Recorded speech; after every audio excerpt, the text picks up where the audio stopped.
The Wii U and 3DS eShops are closing, Nintendo.com gets an update, and we get a closer look at Nintendo's games for the first half of 2022.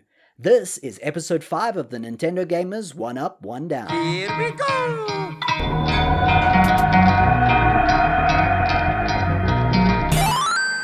Hello Nintendo fans, the weekend is over and it was a busy one. We hope you took advantage of the eShop February Fest because unfortunately, as we suspected, it ended rather abruptly and yesterday, the 20th of Feb, was the last day of the sale.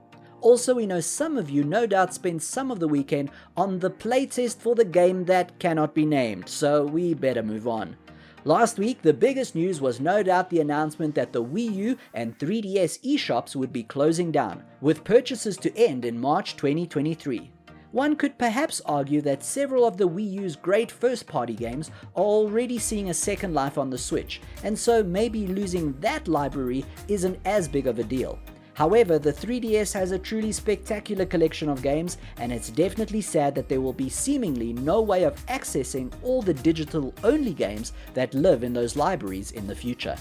On a positive note though, the My Memories visual summary you can now access for both systems was fun to look through, and at least for all my systems, a definite pattern emerged. To tie in with the closing down of those sites, the Nintendo.com site seems to have had a bit of an overhaul. The My Nintendo store got a facelift, with even some physical rewards that can be redeemed using platinum and gold points. Unfortunately, so far the updates seem only to be accessible to those in North America. However, it's still worth checking out the games page on the updated site, which now has some personalized recommendations and is definitely easier to navigate than the eShop. Finally, last week we also saw more details about Kirby and the Forgotten Land's new Mouthful mode, Triangle Strategy's characters, and even some details about Mario Strikers Battle League, including the astonishingly small file size of 3 gigs.